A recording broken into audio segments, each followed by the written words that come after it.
Thank you guys so much for clicking on today's video.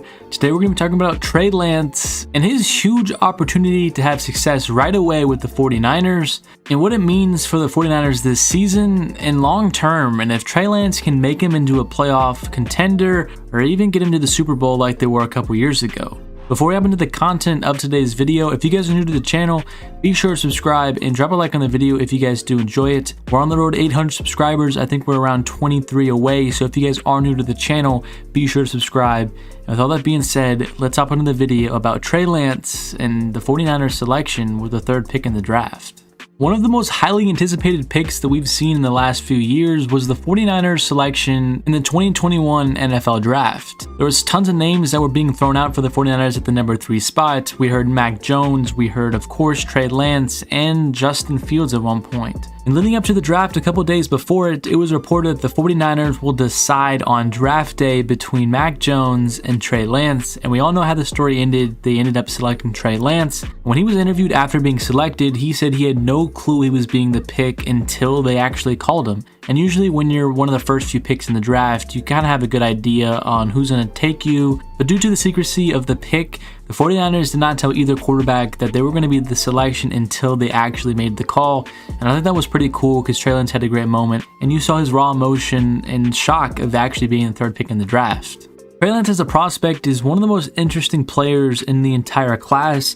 He has probably one of the most high upsides and highest ceilings in the entire class, but there is some questions about his experience and how good he's going to be right away in the NFL. Trey Lance is only 20 years old, he's 6'4", he has a big powerful arm, but he just started only 17 games at North Dakota State, which of course is not top level college football, and he only threw for more than 200 yards in only 4 of those 17 games. In the one game he played this past season, he only threw for 149 yards, and he had a couple of interceptions as well. In his entire college career, Trey Lance has only thrown 300 passes, which if you compare to a lot of the quarterbacks that have come out and played for 3 years, if we look at last year's class with Joe Burrow and Tua and Justin Herbert, they've thrown double or triple the amount of passes that Trey Lance actually threw. And of course they played in the SEC and Pac-12, so they're playing against better competition, and we're going to see how that impacts Trey Lance at the next level. North Dakota State's coach Hedberg also requires his quarterbacks to call out protections, identifying at the line of scrimmage all of the potential pass rushers and making sure they are blocked. And that is something that many college quarterbacks aren't asked to do and must take time to learn when they get into the NFL. Although Trey Lance didn't play against the best competition and he didn't throw that many passes in a college uniform, he was asked to do things that not many people do in college football. Even in top programs such as Alabama and Clemson, Ohio State, you're not always asked to identify all the potential rushers and call out blocking assignments. And that's something that Trey Lance has good experience with, and that should help him against the blitz early on in the NFL, realizing who's going to be blitzing and who's actually going to be going back in coverage. But my one area of concern for Trey Lance is he hasn't seen that many coverages in college. He's only thrown so many passes, and when you get to the NFL, you're going to be facing next level coverages. And to think that in the NFL, it's probably going to be 2 steps up from what he saw at North Dakota State, the high level college programs, and then the NFL with the coverages that they're able to implement for their players.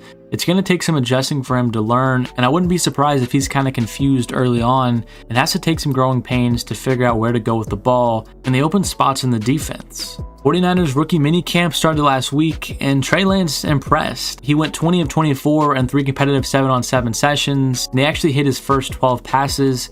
Of course, this was without pads, and really only for rookies. There weren't any of the star 49ers out there, but it still is pretty cool to see him go 20 for 24 and have a solid first practice in his showing. Some of the 49ers reporters even said if he keeps this up into training camp and shows out like this when the real starters of the 49ers are practicing with him, they may have a tough decision on who to start between Jimmy G and the rookie. When asked about starting, Trey Lance said he's really not worried about it. He's focused on getting there, learning as much as he can, getting to know Jimmy and the rest of the players on the team, becoming close with him and learning much as he can and trying to compete. I think this is what most people are going to say when they aren't drafted into an immediate situation where they know they're going to start. I think it shows a positive mindset of Lance that he's ready to learn and he's not going to be upset if he doesn't start right away. I think he prefers to take a back seat to Jimmy G and just learn things, learn the offense, and get comfortable with a new system, new players around him, because it's a huge jump. As I mentioned, North Dakota State is not a top level college program, and he's going to go all the way up to the NFL playing against the best athletes in the world.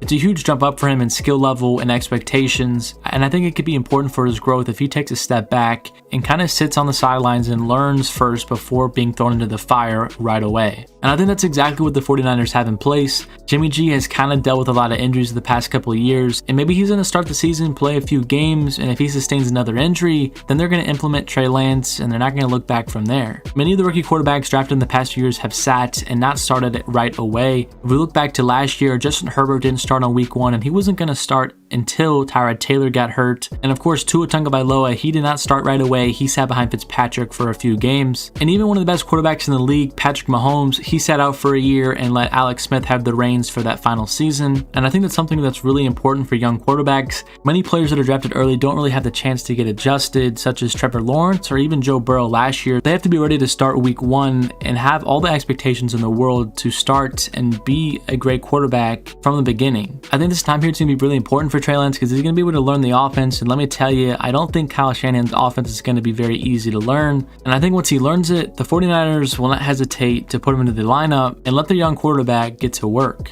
Shanahan's offense is really friendly to young quarterbacks because it is a West Coast system, and I think that's another positive for Trey Lance to have some success early, that he can hand the ball off and have an effective running game to lean on when he's not having his best day. And of course, the 49ers have a lot of great weapons and assets on their team. They just locked up Trent Williams this past offseason, who's one of the best, if not the best, left tackle in the league. They got Alex Mack now at center, who's going to be a solid protection piece for him. And of course, you can't forget about George Kittle, who's probably the second best tight end in football. And they got Deebo Samuel and Brandon Ayuk, who's a great duo of wide receivers. So I think the running attack that they got and the weapons that they're going to be able to surround Trey Lance with gives them an opportunity to be the most successful quarterback right off the gate and never look back. Oftentimes, quarterbacks drafted this high aren't going to be put in a situation like Trey Lance, and this is probably the best overall situation that any quarterback's been put in recent memory. I mean, if you look at the entire team, I don't really see many flaws. Maybe you can point to the secondary for the 49ers, but besides that, they have a great pass rush, they have some good linebackers, they got a good O-line, they have great weapons on the outside, and of course, they have a good coaching staff. We'll see how their new defensive coordinator does after Robert Saleh got hired by the Jets. But the 49ers have one of the best rosters in the entire league, and if they can get some elite quarterback play from their new rookie in the next coming years, the 49ers are going to be a problem for the rest of the NFL, and I think that's what they're hoping and expecting from the newly selected Trey Lance. I expect the 49ers to play Jimmy Garoppolo as long as they can. I think they're going to win some games with him back there, and if there's no injury, Trey Lance may not play into the end of the year or even this year at all. But when his time is called, I think Trey Lance is going to be ready, and he's got a perfect opportunity and situation to flourish. Let me know what you guys think of Trey Lance, and if you guys think he's going to be a good quarterback in the NFL. Also, let me know when the 49ers should actually start him. And with all that being said, thank you guys so much for watching the video. If you guys are new to the channel, be sure to subscribe and drop a like on the video for me if you guys did enjoy it. Thank you guys so much for watching the video, and I'll catch you guys next time.